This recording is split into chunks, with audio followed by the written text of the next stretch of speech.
Oh, hello. Good afternoon. It's so good to be back here. Uh, 1 year, almost 1 year after Grandma's March, first version that we had last year in March to celebrate International Women's Day.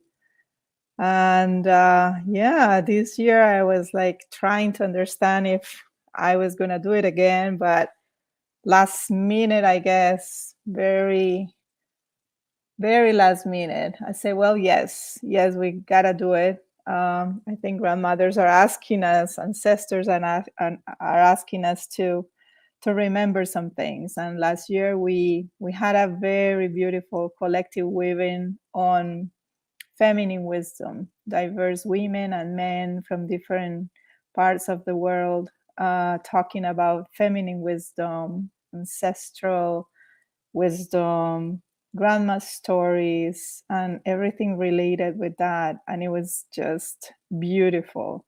And this year, the call is again to bring more of that, but talking to other women that you're going to meet shortly, we're discussing what is calling us this year. So the craziness going around in the world and everything that is happening.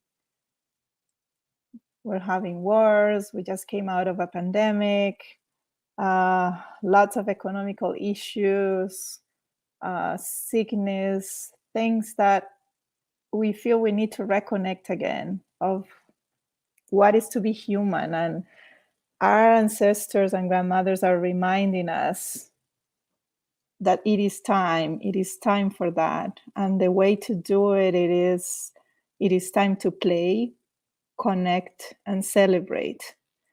And shortly, we're gonna meet some amazing women from different continents that they also joined us last year. And the idea here today is do a panel between us, understanding and sharing and playing around just between us. So let's meet some of them. We will have today Angie. She's from Nigeria. We will have Heather Price from Australia. We will have Keiko Izushi from Japan, and each of them representing one of the continents. I'm here located in the American continent, actually North America today. And we had Marjorie Bray from Scotland representing Europe, but she had a last minute personal issue, had to attend some family things. And that's when we understand we hold space, and she's here with us in heart, soul, and spirit. Definitely because she was part of this creation, she was part of this, and for sure her energy will be here today. So let's see if we can start getting them in here. Hello, Angie. Hi, Heather. Hi. Hey, how are you? So good to have you here. I was just making some introductions and remembering like about last year's event and the call that we had this year. So hopefully we get also Keiko join us at any minute. I was saying that Match was Marjorie Bray, amazing woman from Scotland. She was going to join us, but she had a last minute issue, family issue that we all know, and we will hold her here for sure. Her energy will be here with us. So welcome to our panel today to talk more about ancestors, grandmothers, and how to they are reminding us that it is really time. It is time to play, connect, and celebrate. And how can we share some experiences? How can we share some thoughts? And how can we play around this so people can reconnect again? Because I think it is time and it is so needed. So before we go to that, let me just do a very brief introduction. Most of the people that participated last year, they know you already. So we have all of your bios in our website, rositapepa.com. So you can find them, Angie and Heather and Keiko and Marjorie there. But I can start with Heather. She's from Australia originally. So Heather is a spiritual guide. She's a mentor. She's a counselor as well for her community, somebody that is very active and present in the community. And she's a leader of women's circles, also supporting well-being and visioning. She's a consultant, specialized in those themes and topics, and is the founder of the Shamanic Path and Practice. So definitely welcome, Heather. It's a pleasure to have you back here today. And we have Angie. I wish I could say your name right, but you allow us to call you Angie. So thank you for that. And Angie Atuk. And she is from Nigeria, a wonderful woman, very wise, experienced also in consultant as in human resources. Founder of Autis Keepers, beautiful company that has a program called Made to Made that contributes a lot to change the lives and narrative of girls and women in her country. And for sure, much more, because she's always trying to understand how can we support people and labor in her community. So welcome both of you. I'm going to also introduce Keiko before she joins us, hopefully. So Keiko Izuchi is from Japan, and she's been many years serving, for more than 20 years, serving the UN, especially in the food program. And she's the author of a book we introduced in last year's also event called What Grandmas Taught Me. It is a bestseller, and amazing that we will have her here, I hope. So maybe I will invite Heather to help us start this amazing session with meditation, if you will. So if you feel the call, if you can help us with that, Heather. Of course. Thank you, Monica, for that lovely introduction. Hi, Angie.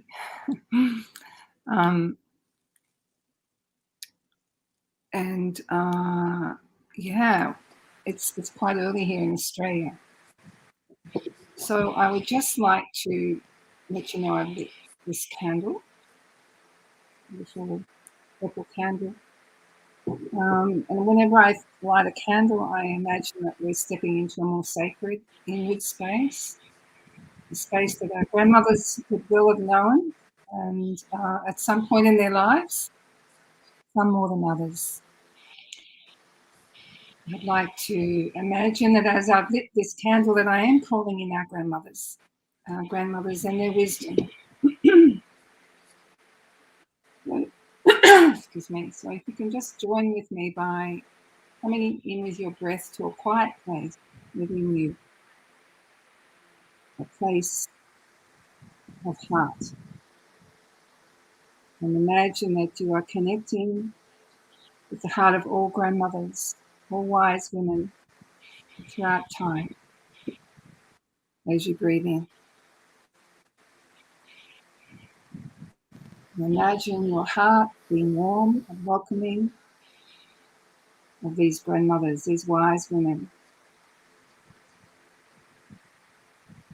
And they will come from different countries, different existences, different times. And feel their presence with you on this day. And know that they are holding you, know that they are holding us during this time of great change.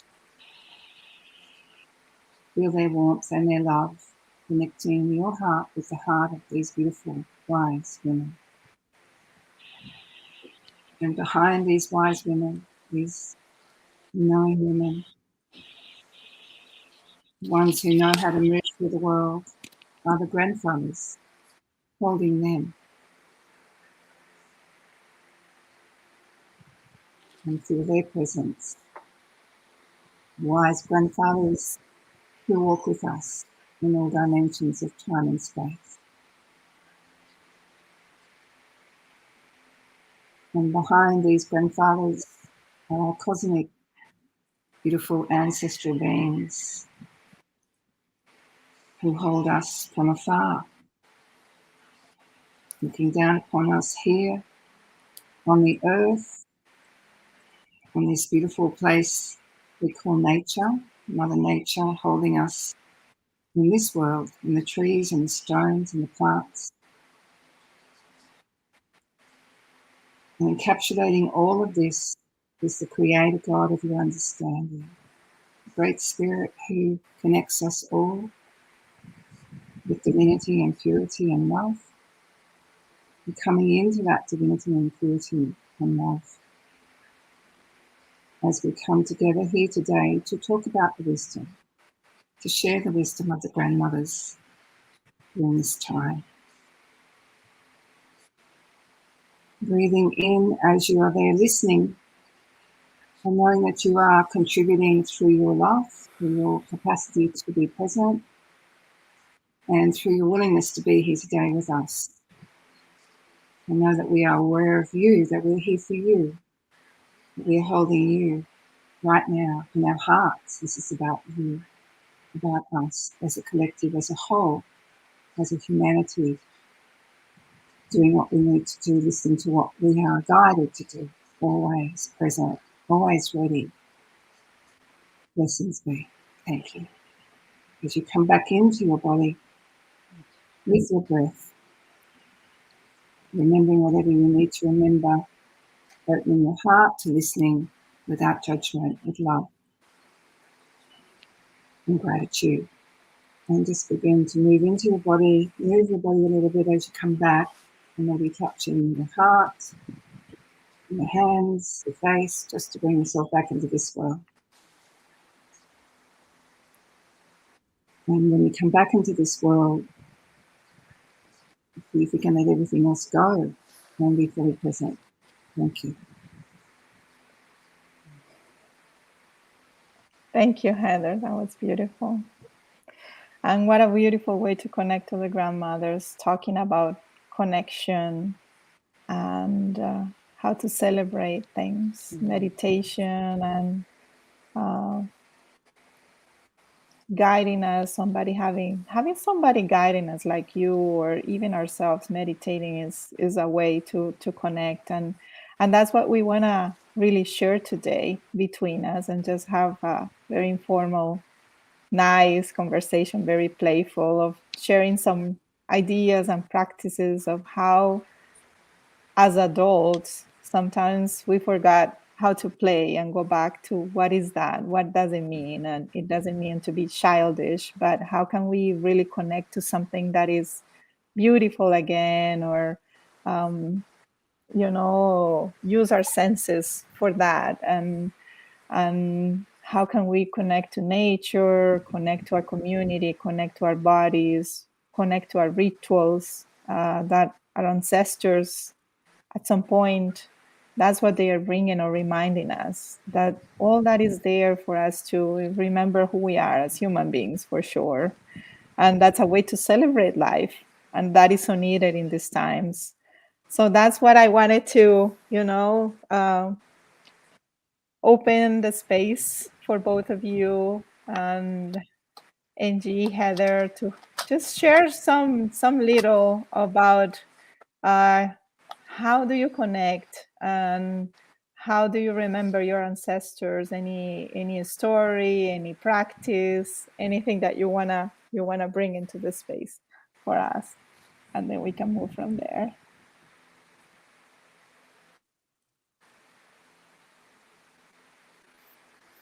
Heather, do you Okay, wanna? Yes. And a G, go ahead. beautiful one there. Uh, Actually, oh, it's good to okay. say that we have been. It's good to Okay, but remember. It's good to remember that it's been probably, I don't know, maybe already some couple of months, maybe 6 months, 5 months, that we have been gathering together after Grandma's March.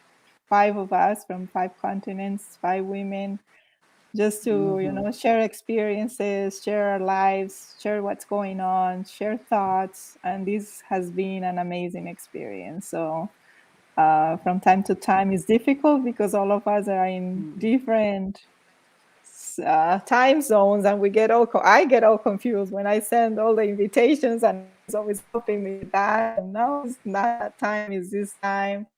But at the end, that's the idea for us to connect and share that at the end, we're all going through the same things, and we can connect through similar experiences. So go ahead, Angie, you were going to talk.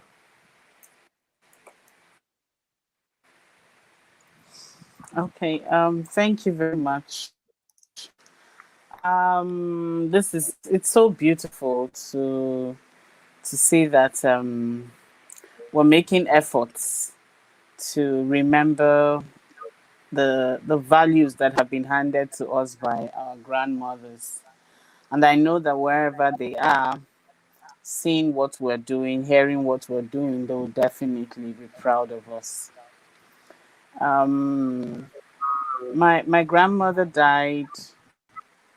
I think about 8 years ago was when my grandmother died, and she had Alzheimer's, and the Alzheimer's kept getting worse. And I think from at about 2 years after the onset of the Alzheimer's, we lost her.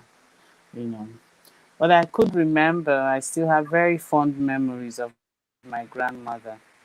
I remembered as kids when we travel home to go visit her during the festive seasons, and I could tell precisely, some of those practices that my grandmother would have us do. So most times at night, because there were no electricity back then when we were kids, so there was always this moonlight gathering that we always would have outside in the open air. So you have the candlelight lit and put in the middle there, and then we all sit round the candlelight, and then we have the moonlight there. So my grandma would always, direct us to the moonlight and give us this image, of God, being up there.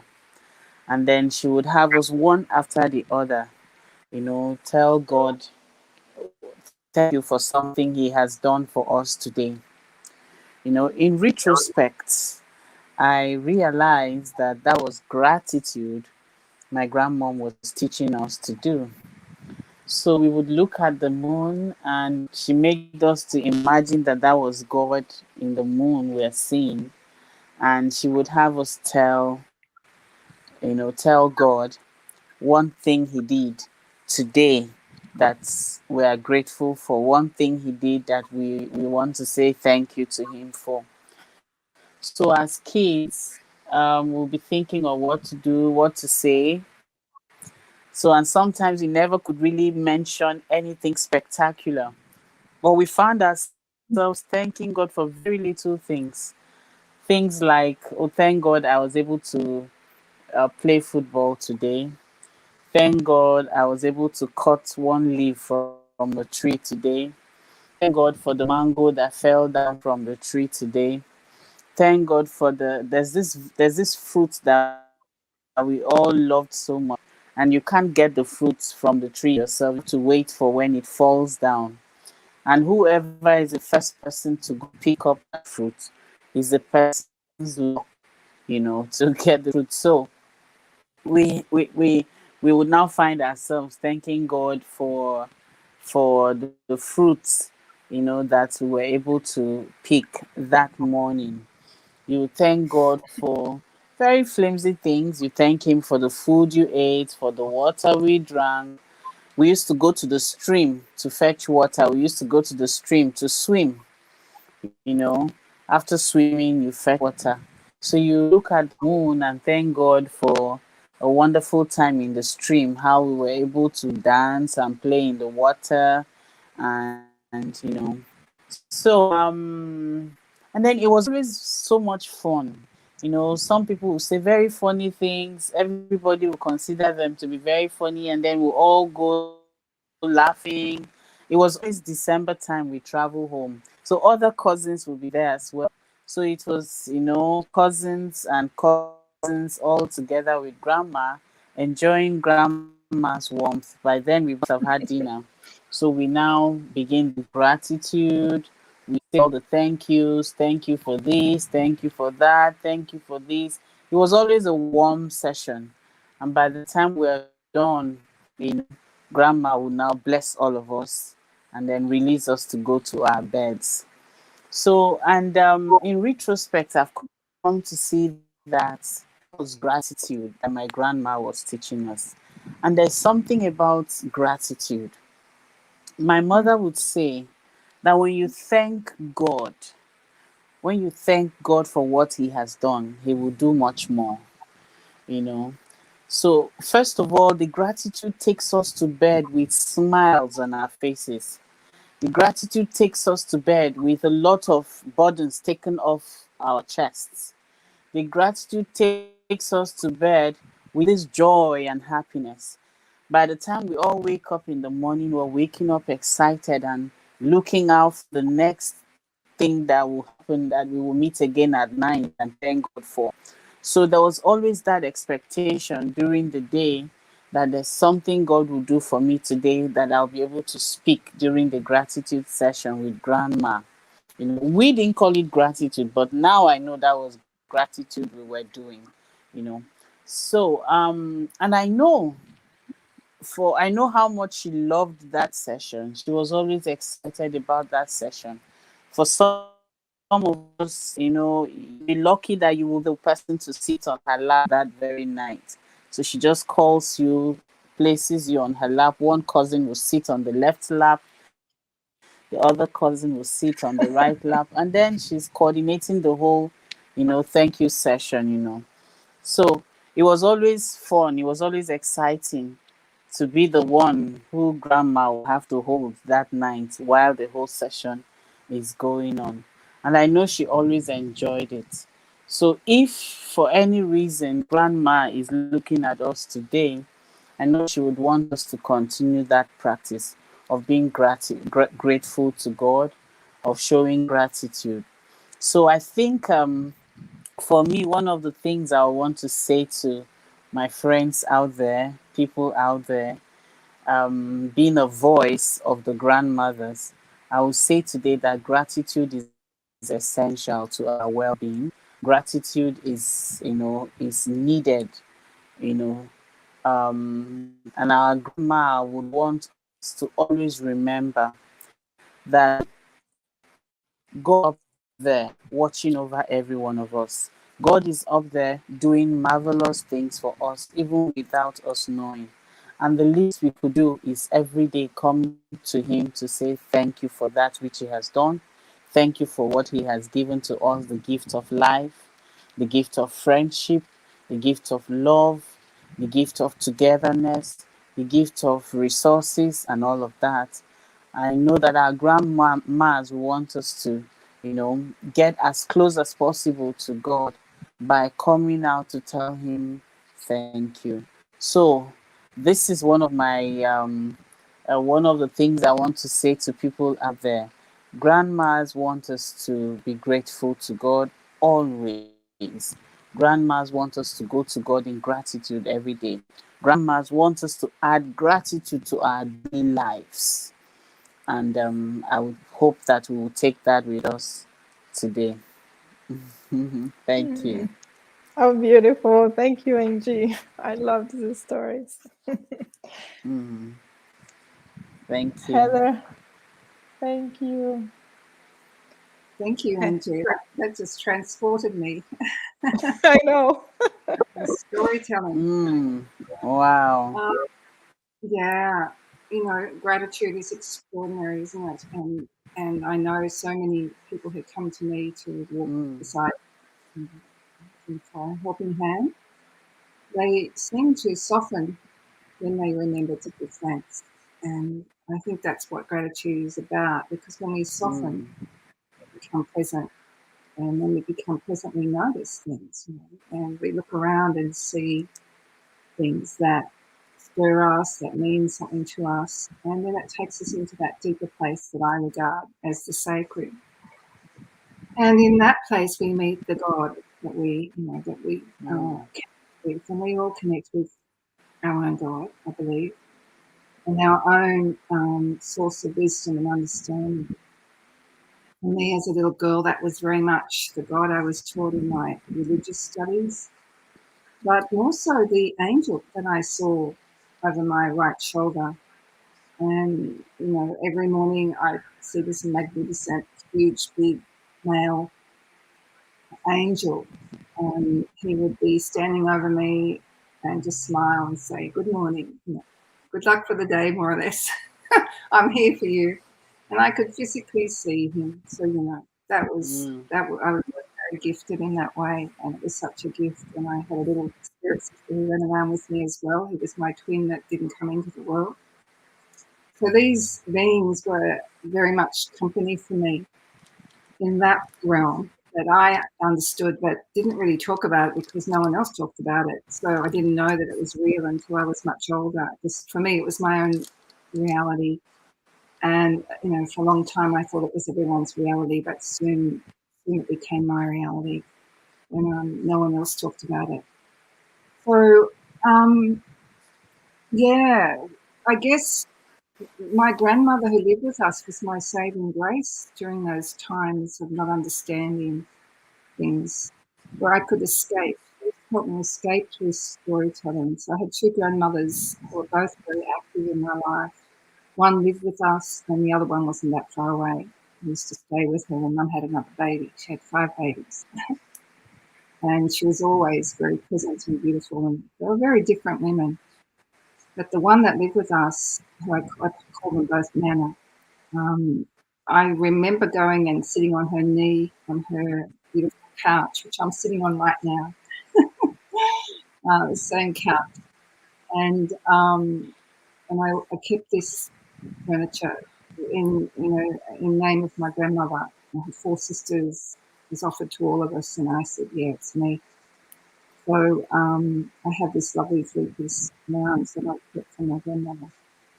And when I sat next to her, I would warm into her arm, and I always remember she used to wear cardigans, and often this maroon cardigan, that was her favourite cardigan. And I used to snuggle in, and she was quite a, sort of like a beautifully built woman, so there was lots of warm places to snuggle into, and she used to hold up her arm and say, mashed potatoes, you'll have them one day." And now I have them. But it was great because she taught me about what to expect as you grow older. And she used to take me into the bathroom, and she'd put me up on the stool so that I was level with her. And she had Ponds in the makeup. We had this face cream, cold cream called Ponds in this kind of like jar. And we used to both put it on our faces, and she'd say, "This will keep the wrinkles away," And so I just remember her individuality, like me being an individual. She had 5 granddaughters living with her, but each one she would make sure it was one-to-one, we'd have that special time. And she used to read Heidi to us and to me, and each day she'd read a little bit out of the book, which she read to me many times, and I still have a copy, not the same copy, but a copy next to the bed for my own grandchildren. And they've read that, and I've read it to them. So I think that, I will always remember those arms and that comfort and the words that were simple and in the moment. And I don't remember her imparting great wisdom like Angie's grandmother, other than the wisdom of being present and storytelling. And I think that she was a very troubled woman. I think what she gifted me was the capacity to manage all of those troubles and heartaches without letting those affect the people that you love necessarily, the ones that were little anyway. She kept a lot to herself, and she managed a lot of her heartache and her troubles and hardship very silently and graciously. And in fact, her name was Grace. And I think that that's what she gifted me. Although, I'm more known to verbalise heartache, That's my job. That's what I'm here to do, is to listen to others verbalize and articulate their pain. But also just to be able to hold that in a quiet space within you and to know who to share it with, trusted beings. And so I guess I've inherited from her that capacity to get on with life anyway. You know, the resilience, even though you could be in deep sorrow or deep pain and feeling overwhelmed. And I think that's been the greatest gift from her. My other grandmother, she was an outdoors woman, and that, you know, the first one I didn't ever see outdoors. She didn't go outdoors at all. But my other grandmother was outdoors all the time, and she'd be, you know, taking care of the poultry, all levels of that, breeding them, growing them, eating them, or even preparing to eat them and eat them. So she taught us all about that. And they had a huge poultry farm. They had a huge orchard on the property, and so we would spend time preparing food. I'd be in her kitchen, cutting up onions and pickles, things to make pickles with. I remember her pickle making so well. She taught us how to cook, scones. And on her deathbed, I was actually fortunate enough to inherit. She taught me how to take her I forget what she called them, you know, the flour sister, which I still have in my cupboard. And that's what I've kept from my beautiful other grandmother. And she said, just, you know, a few days before she passed, she said, "Can I do anything for you, Nana?" And she said, "Can you bake a batch of scones?" And so I did. I went and baked a batch of scones so she could smell them. She couldn't actually eat them. And just hearing a lot of noise somewhere coming in. Yeah, maybe needing to mute. Someone needs to mute. Yeah. So I baked a batch of scones, and the smell of the scones Nana was able to really enjoy, and I ate them in front of her, which was a bit mean, but she wanted me to. And she was involved in the CWA. She used to be judge all the scones and the cakes and things. So she, you know, she said mine were pretty good, and that we always stayed with me. And I was known as this new scone maker, and at least in my own family, they loved scones. And but she taught me about appreciating nature, I think, more than anything else, and just the abundance of nature. And that's something that I still really value. And for me, that is where the feminine wisdom really comes from, is knowing and understanding, you know, the herbs, the plants, the animals, the trees, the stones, that everything is there for us, has been put beside us to appreciate, and not so much use, but appreciate, and certainly to assist us to be here on the planet. But I think we've lost sight of that, and that's a bit sad. You know, my own grandchildren, what they're learning from me, I have 4 grandchildren, is I take them a bit like your grandmother NG out to the sky at night and, you know, point out the stars to them. And I know that my father taught me the positions of the stars, help them understand the cycles of the moon, and how that, you know, how the moon affects us and our moods, and the water in the moon affects the water in us. And and I take them, whenever I take them out anywhere, which is often out in nature, if they're walking past and the little one might say, "Can I take this flower?" And I say, "Well, you need to ask the bush, you need to ask the flower." And so I've taught them to ask, you know, before they take anything, to ask the tree, to ask the flower if they can take that home with them. And of course, they always say yes, you know, so they always hear them say yes. But I think we've forgotten that. We've forgotten how to communicate with nature, because when we think about, you know, a long time ago, before technology, before science, before books, before doctors, before medicine, the only way we would know if a herb would heal us would be to sit with the spirit of the herb and the creator of the herb and Mother Nature, and, you know, and sit with that energy and that presence and say, is this going to heal me, or will this harm me? And then to listen. And of course, our grandmothers would teach us how to do that. It wouldn't be necessarily something we would teach ourselves, although I have done a lot of that. we do have the capacity to relearn ourselves without our grandmothers, without the books, and just to observe, to observe what is eaten by animals and what is likely to bring harm, and whether, of course, there can be great danger in that if we haven't nurtured that intuitive nature, because you might pick something up that's harmful. So, I'm not saying go out and just sit and pick and take home and eat. But what I'm saying is learn how to sit and listen and talk to nature, and to, because I think what's happening right now in the world is that we're so far away from that, from listening to our inner voice, our inner guidance, from listening to God, from listening to spirit, whatever your language is. We're so far away from listening to the grandmothers within. And I think to remember that their guidance is always with us. It doesn't have to be something that's in the present moment that we're so used to having to have it tangible, touchable, and manageable, to be able to do something with it. It's more about knowing that all the wisdom that we need exists in a realm that we can tap into. And I think perhaps another thing that I'd like to talk about just briefly, and I'll finish soon, is that, just having that capacity makes such a difference, because you can respond in the moment rather than have to be prepared for everything. Just to know what is right in this moment to do. And there's something about synchronizing time when you do this, when you practice this presence and you practice this communication with everything in front of you, particularly in nature. Something about, being able to be in synchronicity with time and breath and space. So my grandmother's presence, her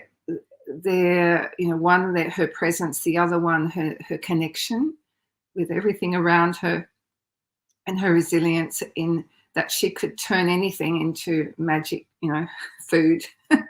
And so her capacity to her real appreciation, and to make something out of nothing, which is another thing that I'm pretty skilled at, is to go to the cupboard and just find whatever's there and then put together some mini banquet. It's like just being able to think from within and to notice, to observe, and we need these skills now more than ever, I believe. Thank you for listening. Oh, thank you. That was beautiful, Heather. And, you just reminded me of something, I guess, of our conversation even last year, and even on the opening session, this conversation came up about time. And I think humanity and all of us in society are really struggling with time. And it's always time is the excuse for us to say, no, I don't have time to do things like that. I don't have time to go to nature. I don't have time to do rituals anymore. I'm too exhausted. I have to work, or I have to study, or I have to take care of the kids, or I have to this and that. So time is really something that is becoming so precious, and even almost like an asset, and we don't know how to use it anymore. And somebody in the opening session last year and recently also, we came to the conclusion that grandmothers are that symbol of time, because they are available, because they are there to spend time, and quality time, either through food and rituals, or cooking, or playing, or conversations, or storytelling. And someone last week, I was in this part of this circle, we brought the conversations of the grandmother, told me grandmother is the symbol of bending time. So definitely I can see that symbol on that energy that comes from the grandmothers, that is so needed right now, that symbol of time. And also, Heather, last year when we were in our conversation, I just remember you asked me, have kids? And I say, no, I do not have kids. Oh, so you're never going to experience what to be a grandmother. I say, well, yeah, you're right. It's like, oh my God, I'm doing all this about the grandmothers, but I will never experience it. But then you were so wise and say to me, you know what? Like everybody can in some way be a grandmother to someone else. When you spend that quality time, you can be a grandmother to your, I have two nephews, I can have that energy of the grandmother to them.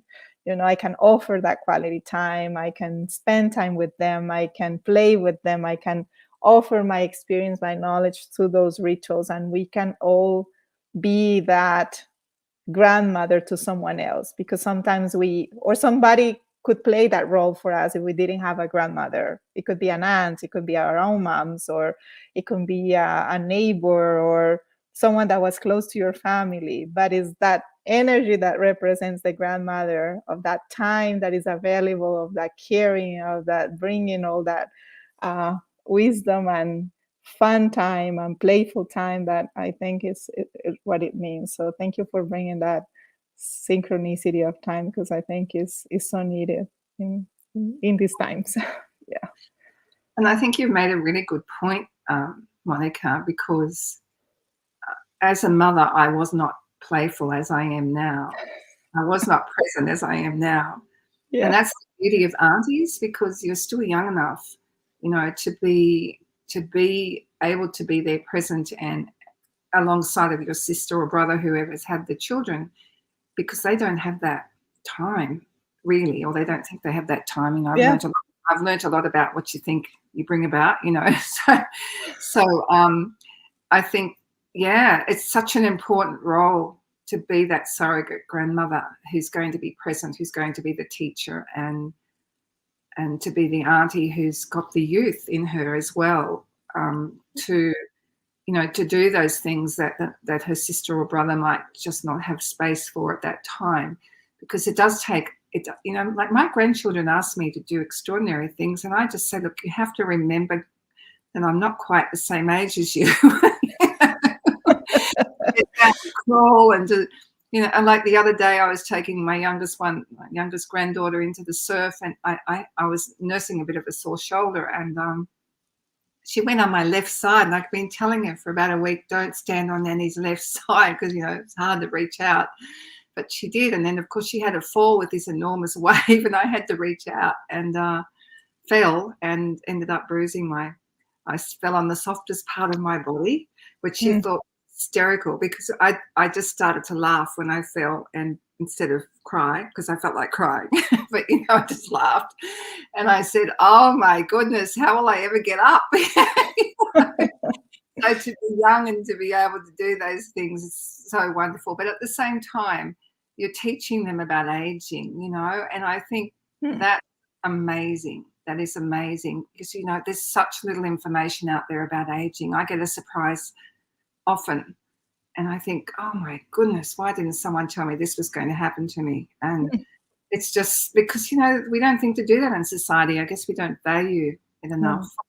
No. Uh, so I think probably, yeah, like right in your role as auntie and surrogate grandmother is just extraordinarily necessary for parents.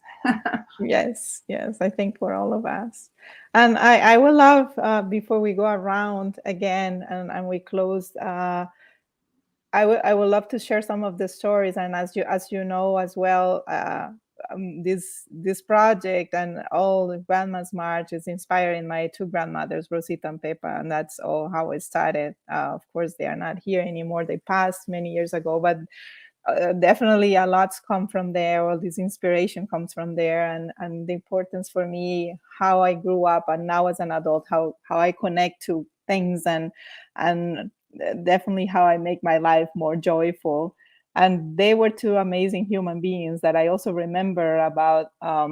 My grandmother Rosita was my mom's mom, and she was this very playful, amazing woman. And first of all, her house, she every time that her grandsons and granddaughters will come, her house was like almost a museum, full of little pieces from different places, from different stories, from people that had gifted to her. Her husband, I didn't met my grandpa because he passed before I was born, but from his trips, that business trips that he had. And so all her house, she will play with us, like taking us around on a tour, showing us all these objects and the stories behind them and where they came from and who gave it to them, and how she was sometimes even hunting for antiques places because she wanted to know the story and somebody called her.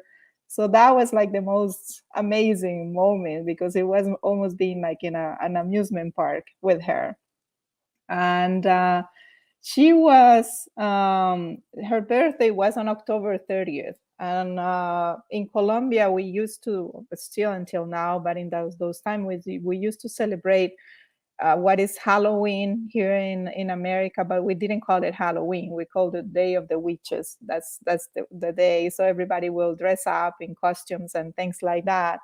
And since her birthday was one day before, she wanted everybody to be dressed up in costumes and, celebrating life and celebrating her birthday. So she was always into these things of celebration and having family together, and a way to like playing around with that. And you remind me about also connection with herbs and plants. Her dream was she wanted to be a doctor. Of course, in her times that was not possible for a woman to be a doctor. And yeah, her parents told her, no, you're not, that's for men, and you gotta get married and have kids. So I guess the way she brought that medicine into family and community was through healing and through connection with herbs and natural medicines, that she will have the answer for everything. Like, oh, if I have this, or even for aesthetical, for women things. Oh, if I want my hair to grow, or I want my skin better, she will make all these preparations and things. Oh, I guess we lost, and she probably will come, because I know sometimes she has connection issues. And so, yeah, she was so connected to nature in that way. And she will ask everybody that will travel to some country or to some places to always bring seeds of any rare fruits or flowers that we'll find that they were not in Colombia. And I don't know how she will manage, but she will grow all these things. She will grow grapes that somebody brought from Europe, and Colombia is not really like the place to do that, but she will grow it, and she will grow different fruits and flowers. So she was really someone connected to nature, and that was amazing. And I have a lot of that. I love plants, and I think I one of the things from the pandemic that came to me was that, like, oh my, how can I connect more? Because I was always working or having time, and started like, okay, I know I like plants, and I know I have. So those are things that we have inside that we remember from grandmothers, that is good for us to go back and connect. And then from my grandma Pepa, yes. From my grandma Peppa, she will be this amazing lady that we will gather in her house on Sundays. So her house will smell like cake and coffee. She will play, yes, she will play with the granddaughters. Like, we will play tea parties. Actually, it was not tea parties, were coffee parties. In Colombia, we drink coffee, we don't drink tea, but we will make cake and coffee and play with the little coffee pots and all the things. And then she had this ritual every on New Year's Eve, that she was always having at midnight this huge suitcase. She loved to travel. So she will grab her suitcase, and she will grab all her granddaughters, and we will go outside and run with the suitcase around the corner, because that was like the way that, if she did that, it was a way that for sure she was going to travel the next year. Like, if she was with the suitcase running around, so she will travel the next year for sure. So we will all go running with her, and definitely traveling for me has become something very special, meeting other cultures and countries. So definitely those are some of the memories that I have from these Beautiful. two amazing women, on how to play and connect and celebrate life. Yep. So it was like a ritual with the suitcase. Like Oh that was yeah. that Yes, was it was a ritual for midnight, New Year's Eve. So like some people eat grapes of some other champagne. That was her ritual. beautiful. So I have to running around the corner with the suitcase. Yeah, yeah, I always wonder what those names were for. I'm sorry it took me so long to understand they're your grandmother's names. They're beautiful. Yeah. yeah. So yeah, Rosita, her name was Rosa, and everybody called her Rosita as a nickname. And Pepa, her name was Josefina, and that's a nickname for Josefina's as in general. So we all call it Pepa. Yeah, Oh, yeah, that's yeah, beautiful. yeah, yeah, Uh, yeah, I yeah. love the names. An amazing, Yes, amazing experience that our grandmothers that we've all had. yeah. Yeah, and isn't it comforting though to go back to those memories when I think you know there's so much emphasis on living in the moment and living into the future with an optimistic, positive view. There's so much wisdom in that too. However, I think that that sense of there being no look with our thoughts, we can go back in time and pull out those fantastic, beautiful, Yes. lovely, joyful memories, and then energize and activate the energy that we have here right now. We bring them out of the past into the present moment, and they're still powerful. It's not like money where you spend it and it's gone, you never see it again. You can just draw on those memories, those stories, the wisdom to energize your being in this moment. I think that's something that I love to put out there today for people Mm. suffering, finding these times really hard. It's great to look to the future and to know that we're moving towards healing and wholeness. I'm sure we absolutely certain 100% are. But I also think it's wonderful to be able to pull out those treasures. And the really sad thing is some people don't have them, or they've forgotten them. But I think when you really do your very best to do what MG's suggesting, live your life in gratitude. Yesterday can have that memory for you, or the day before. It doesn't have to necessarily come from your childhood. It could just be the gratitude of the gift that's come your way, an hour ago or a day ago or a week ago. And so that's the beauty of being able to, time travel, as I call it. There is no time. You can go back to that time and fully remember the joy of something in your life, even if it's of a beautiful day or a tree that you've discovered with a flower on it that's unique. Or I think when we look for things to be grateful for, we can have treasured memories to draw on. And I think that's where gratitude's really important. MG, would you agree with that? Hmm. Of course, I do. I agree strongly with what you have just what you've said. And when you were talking earlier, you mentioned time, and Monica talked also about time and our grandmothers uh, being able to bend time. I would say I learned something there from my grandmother, something around time management from my grandmother. I noticed that um, my grandmom would always wake up very early in the morning, very early in the morning, sometimes as early as 3 a.m., to start the day.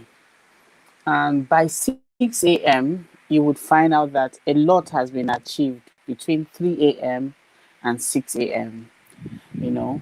So, yes, we talk about the bending of time, but this entire practice of waking up, very early, personally, I have observed that if I wake up early, I get to do a whole lot before morning. And if I want to compare the 3 hours spent between 3 a.m. and 6 a.m., or the 2 hours spent between 5 a.m. and 7 a.m., let me put it that way, you will discover that if you compare that with the time, maybe with the time spent between 7 a.m. and 9 a.m., or 7 a.m. and 10 a.m., you'll see that what you're able to achieve that time when the day's bustling and hustling has not started, when people are still fast asleep, when all of your senses are all alert and you are in your best elements. You're able to draw from the source, wisdom source, and you give everything you're doing at that time your best and your excellence. If you compare both times, 3 hours in both times or 2 hours in both times, but what you are able to do, your productivity at the time when you wake up very early compared to your productivity this other time, you see that they are not the same. So I would think that, and then those days, when we come home on holiday, she would watch us for a few days. She will watch us and let us, sleep and wake up at any time we want to wake up. So you see some of us getting up, at about 7 a.m. Oh, grandma, good morning. And then she tells you good morning. Sometimes you wake up at 6 a.m. and you're stepping out and seeing that grandma is already done. And you're like, grandma, good morning. She just gives you those few days to, be yourself. After which she wakes up very early, she wakes you up. And then she tells you, in the course of her teaching, she'll be telling you, you are a woman, you are a man, you're a young man, you're going to be a successful man tomorrow. You're going to be a successful woman tomorrow. You need to learn to wake up early and start your day very early. And there's something else I observed. Whatever it is grandma plans to do the next day, she keeps all of her tools at arm's reach the night before. She just arranges everything. So grandmothers knew what we call organization. They may not probably have a to-do list, but they knew organization at its peak. They are able to come out very early, prepare the meals, and they are still able to go to the farm and come back. They are able to do the laundry. They're able to eat good food, cook good food. Every meal was a fresh meal cooked. There was nothing like storage in the freezers and all of that. They were able to cook good food and eat early, breakfast on time, lunch on time, dinner on time, and are still able to go to bed on time. Grandmothers also knew what we would call today concentration. They don't, begin doing one thing and then they allow distractions here and there to come in and they are not able to finish it or give it their best. So if our grandmothers are sitting where they are and watching us today, how we allow ourselves, just sleep away our time and wake up late, start the day maybe first of all with phones, and we just allow to be just anyhow. We allow all sorts of distractions. We live our lives on social media. We live our lives allowing people to dictate our lives for us. And time is just flowing and going by. And at the end of the day, we are left not accomplishing that which we plan to accomplish. Our grandmothers, I'm sure, will be there weeping and saying, oh my God, look at my children. So if I'm to speak for the grandmothers, I would say that our grandmothers want us to go back to when those times where we wake up very early, we plan our day very well, we are very organized, we plan to achieve XYZ, and we focus and allow ourselves to be well organized to achieve XYZ. And at the end of the day, we look back at the end of the day to say, yes, I plan to do all of this and I was able to achieve all of this. So let's begin to go back to utilizing the early hours of the day. Early hours of the day is very important. Personally, I've understood that that's when I get highest of inspirations. That's when I meditate and I enjoy quality meditation. That is when I'm at my best in my writings. That's when I am at my best in my creativity. So if we can go back to those early moments when you know you can work without distractions, work and be fully in time with your work, it will really help us. And I think that's what our grandmothers are asking us to do: waking up on time, being organized, focusing, allowing ourselves to concentrate on whatever we're doing and not allow distractions, to take our time. Then One other thing grandmothers will say to us is our values. Our values. My grandmother will say something. She'll say, stand for something so you don't fall for everything. Stand for something so you do not fall for everything and anything. And what that means is we need to understand who we are, understand what's important to us, understand what our values are, understand the definition of our entire existence, so that that would now inform every other thing we are doing. That would inform what we do, who we interact with, who we play with, the people we call our friends, the people we share moments with. That would inform the kind of food we eat. That would inform the kind of clothes we wear. Because these days the world seems to be coming up with all sorts of things. And if you do not know who you are, you follow the trends. But when you know who you are, you know where you're coming from, you know the stock you're made of. There are certain things that come to you, even though everybody, in quotes, is following the trends or following such things, because you know that thing does not align with or your values or who you know you are. You just, gladly say no to it, and without apologies. So we should come back to knowing our identity, who we are, so that we stand firm in defending our territory, in defending who we are, in defending our value systems, and be able to. And of course, there's something very important about this value system. The more you stand for your value system, you stand for your identity, the more people get to know you. And tomorrow, when there's a need for somebody who is good in that area, somehow all the roads will be leading towards your direction. You'll be that person that will be called up to come and attend to this very need in this area.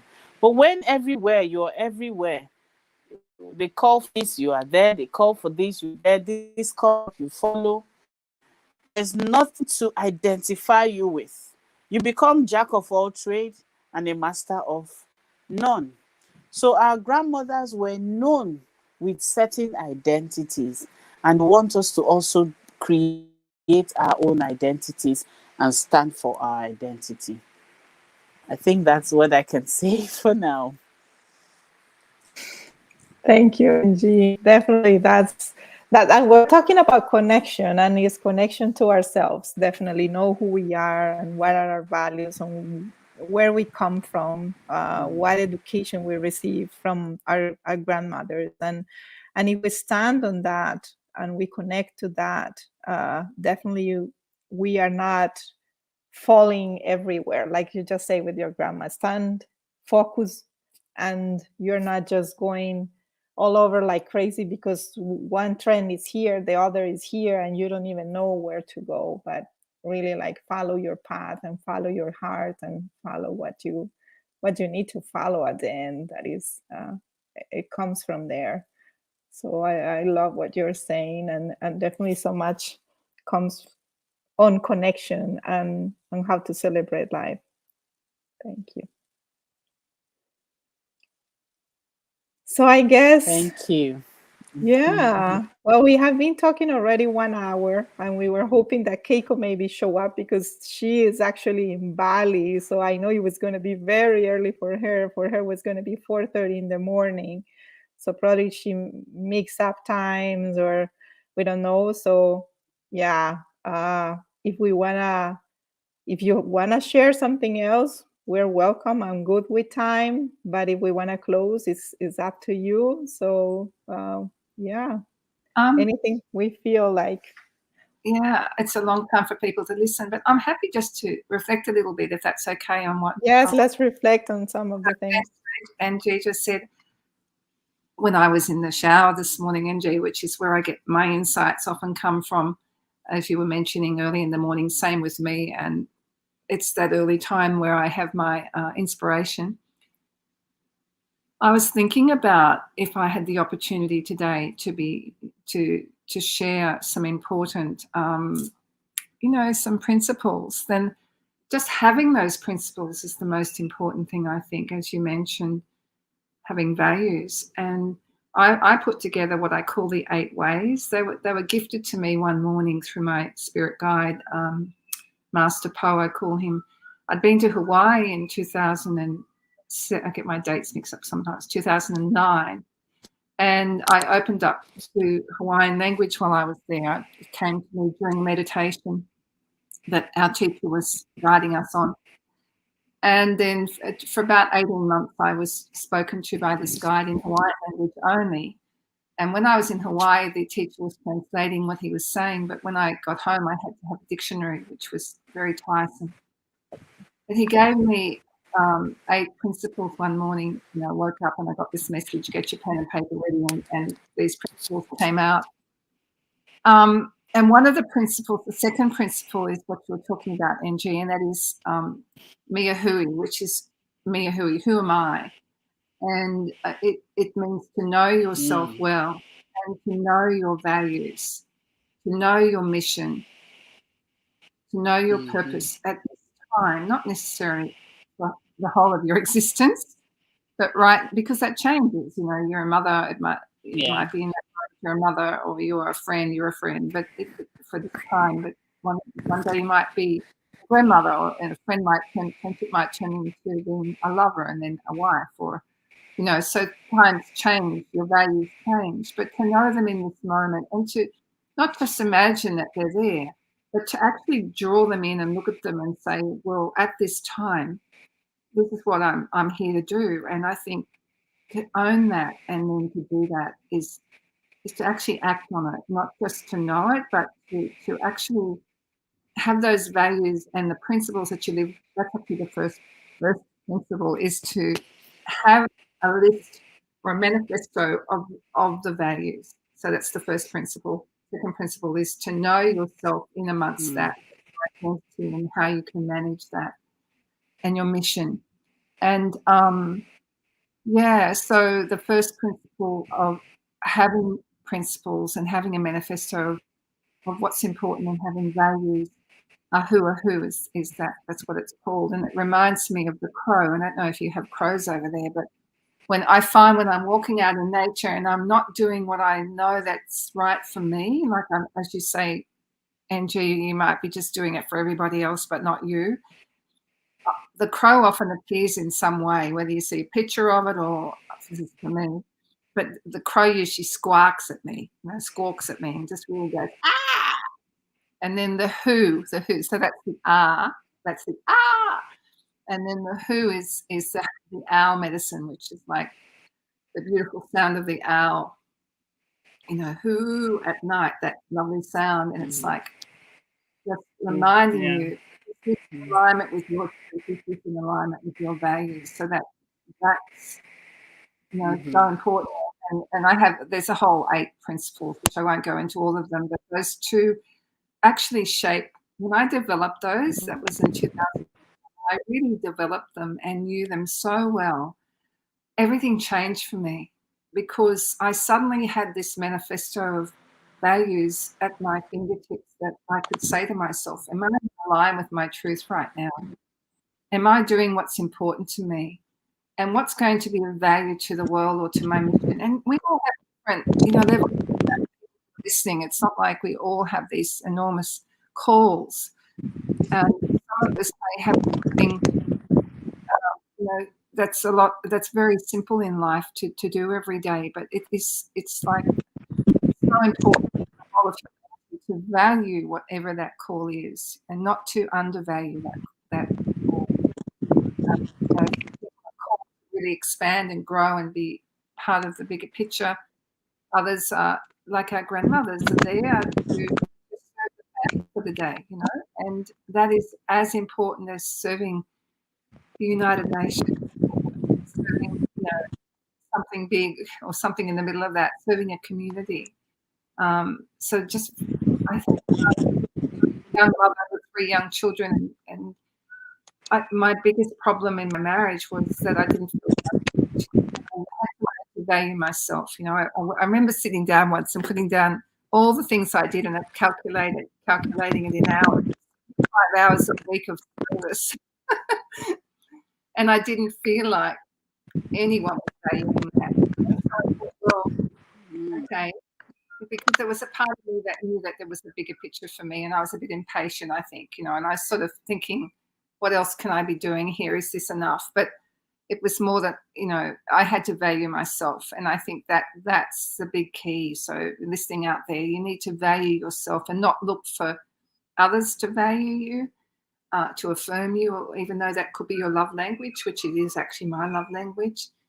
So give the love to yourself, affirm yourself, value yourself. Like what you're doing right now in this moment is as valuable and as valued by others as anything else. It's necessary, and it makes a difference to the whole.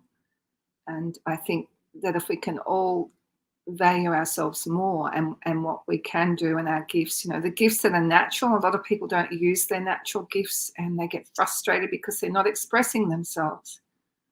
So search for that which you're grateful for, that you've been gifted, and find a way to offer that to the world every day.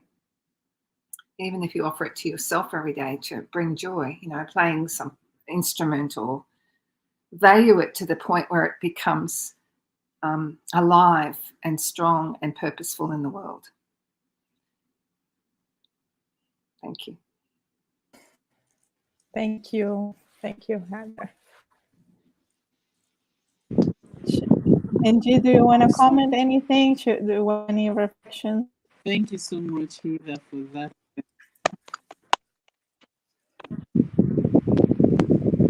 I I didn't get.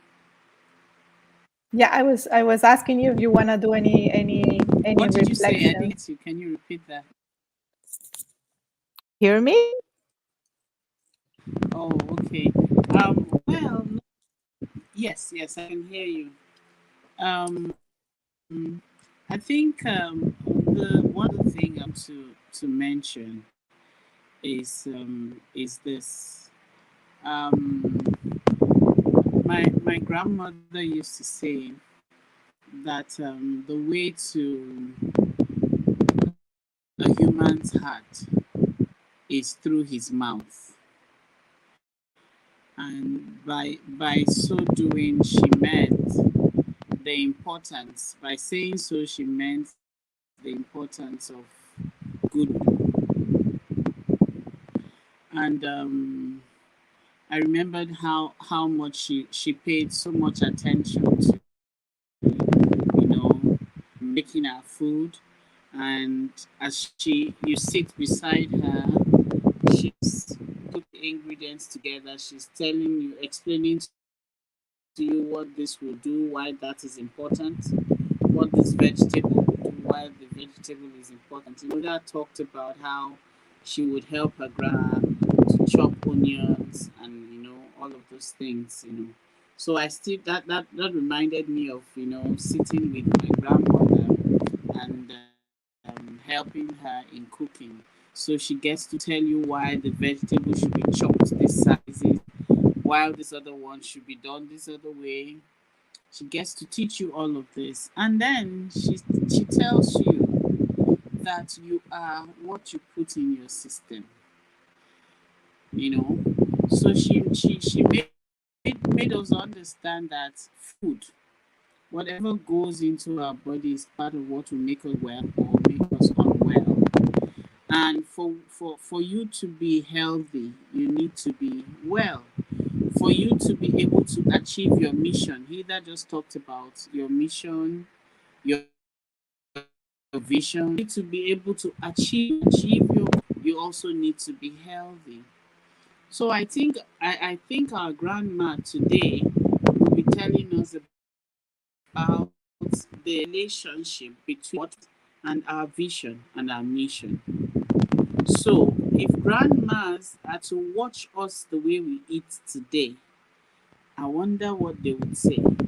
I'm sure they will be disappointed at the kind of food we put in our mouths. We are no more concentrated, or we no more give attention to what we put in our mouths. We just, I don't know, maybe just buy anything. We don't check the calorie content. We don't check the nutrient content anymore. And we begin to eat things that eventually make us unwell. We begin to eat things that, distort our body system, our, organs and all of that, and the functioning of all of these organs. And of course, at the end of the day, some of these things will eventually reduce our lifespan. And in the place of the reduction of lifespan, vision is thwarted. Vision, mission. So there's a relationship between food and mission. There's a relationship between what you eat and where you are going to. So we as children of this generation, we put it that way. Children of our grandmothers need to go to a place where we are serious about what we put in our mouth, how much water we need to take in, how much vegetables we need to take in, what we shouldn't take in, and what we should take in, and at what time. You know, grandmothers had this practice of detoxifying the body naturally. How often do we detoxify our body to stay healthy? And that is why they could stay months and falls. They didn't have so many hospitals all over the place, but they just knew how to be healthy. So this is me just reflecting and saying, remembering those moments where my grandmother would tell me how important food and what I eat is to me, how I am what I eat, how it's important that I know what I eat, because what I eat eventually makes me who I am and eventually helps me to achieve where I'm going to. And I can tell you that my grandmother lived a very long life. I think she was about 90 point she died. So she lived long enough, and I would want to live as long as she lived, and I know that many more people want to live to achieve my mission here on earth. And I know a lot of us also want to achieve our mission. So you cannot achieve your mission if you are not healthy. You cannot achieve your mission if you're bedridden. Most of the time, it is important. It's very important. That's not to say that a bedridden person cannot strengthen themselves to do one thing or the other, but it's easier when you're healthy, you're happy, and you're strong. You are able to achieve your mission and your vision. So, grandma, summary, grandmas are saying we are to eat. Let us strive to eat healthy.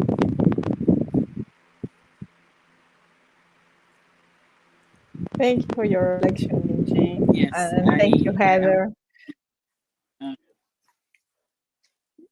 Yeah, beautiful stories, amazing reflections that we have been sharing here. Almost, we are like an hour and almost 20 minutes here sharing. So I want to just kind of wrap up and remind us of some of the things that we talked today in order to close it for today. Yeah, unfortunately, we couldn't have Marjorie, and Keiko here today with us, but for sure we will open another space to have the five of us together, because that's amazing when it happens. It is really magical.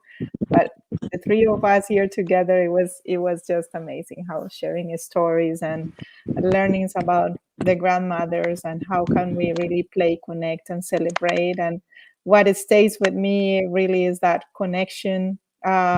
Starting with you, NG, starting that connection of the rituals of your grandmother and how we can connect together as a family, with the kids of the family, telling stories, and at the same time connect to the elements. There was the candle that you talk about, there was the moon that you talk about, and that connection again to nature Heather brought us, is very important, because it really allow us to observe more, to communicate with what is out there and understand what nature sometimes is talking to us through the birds, to the sounds, through the stones, and through the wind. And we have to pay attention to that as well. And the connection to food, it comes through nature as well, and a way to be healthy, but also as a way of gathering, and a way to offer love to someone else, because you want to offer a good meal, you can cook together by the fire, and then again that connection with the element, which is beautiful. So it is a way for us to remember and connect again to something that is human, and not, most of the times we're just working and sometimes not even realizing that we have to work, or sometimes we're working and eating and not paying attention to that food that we're putting in ourselves. So we're not creating that space and time to have a nice meal, to relax, to rest, and stay healthy, and do that self-care.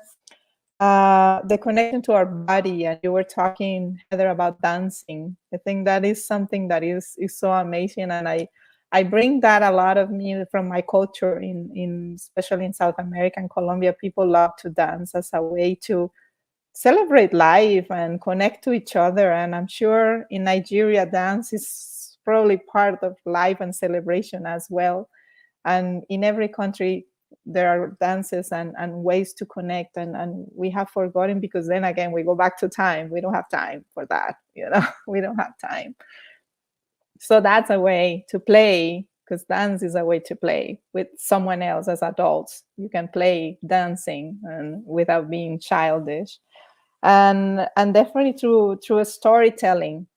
Storytelling is part of that, and grandmothers are always the ones that gather the family and the kids and everybody, telling the stories, the experiences, for us to remember the memories.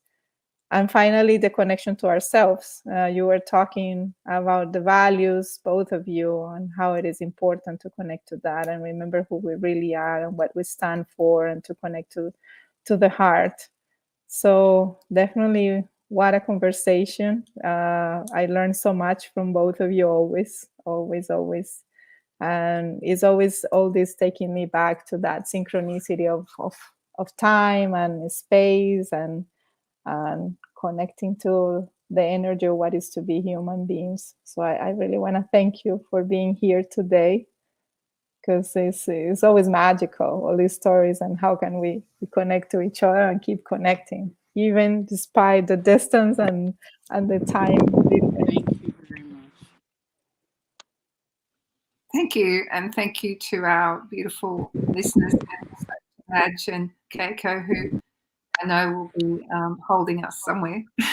Yes, she will be holding us. She will show up and match for sure too. So if we can have her some of these days, and I will check with them if they are possible to connect to the Grandma's March event. But if not, we will for sure do some another moment, the five of us together. And thank you to the grandmothers. I know. Well, we're here because of them, for sure. Yeah. That is true. Mm. Okay. So Bless you. The thank you. grandmothers are Have a rest wonderful. of a good day for you, Heather, and Yeah. a good night for you, Angie. I know it's been a long day for you, so hope you rest, and hope to see you soon. Take care. Thank you. Thank you, Thank everyone. you. Bye, everyone. Thank you. And stay tuned for more this week. Thank you so much.